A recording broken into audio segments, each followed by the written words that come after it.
being triggered by the vaccine in the form of these B cells, which are sitting in the lymph nodes under the arm, again, on the side that you got the vaccine, that are basically waiting to churn out antibodies to coronavirus after a vaccination if you ever are in the future exposed to the virus. Yeah, I mean, full disclosure, I was sitting here, literally sitting here, and during commercial break, I was talking to Alan Dillon about it, because I was a little nervous. I'm like, getting a call back or whatever, and I think it was a radiologist. She was like, wait, you had your COVID vaccine on that side? And I was like, whew. She's like, come back in 6 months, it's fine. We're seeing this in women, we didn't expect this, but it's happening.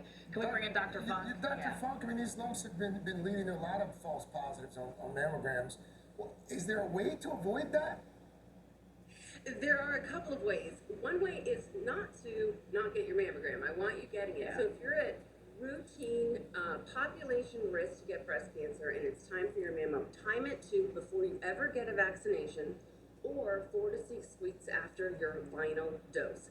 This little delay of 4 to 6 weeks will definitely not impact cancer incidence or survival rates, so don't worry. Now, if you are at high risk for breast cancer, or due for diagnostic imaging, meaning we're following up on something previously seen, or perhaps you have a new symptom like a breast lump.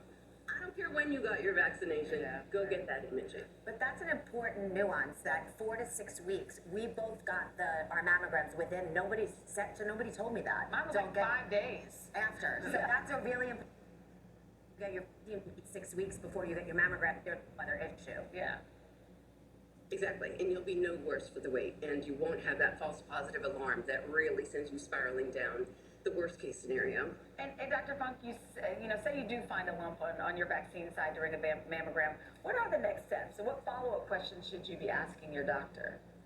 Okay, great questions. So what's happening with these mammograms is we see a big white splotch in the armpit on mammo on one side and not the other. And that's what all the hullabaloo is about. That's what's creating all the false alarms.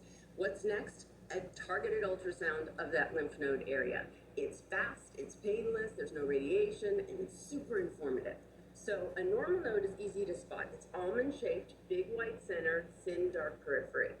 A reactive node responding to the presence of that vaccine is basically a normal node, but really pumped up. So it's very enlarged and dramatic, so much so that it's a little hard for us to casually dismiss it as totally normal. But it is. It's normal and reactive. That's the mammogram. Circled in yellow is the lymph node in the armpit. That's Hey, Dr. Natalie, really quickly here, as we put the follow-up questions for your doctor on the screen there for folks to take a look at for a few moments. Dr. Nat, this is something, to Jill's point, that can also happen to guys, right? It can happen to men, absolutely. And, you could even have, this reaction in the lymph node and not even be aware of it. They can enlarge and then recede.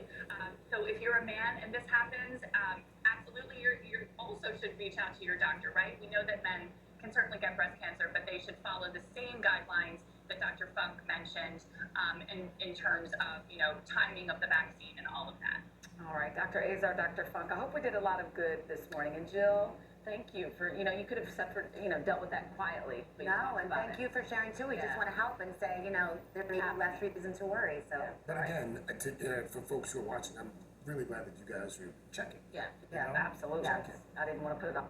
All right, next, the educator.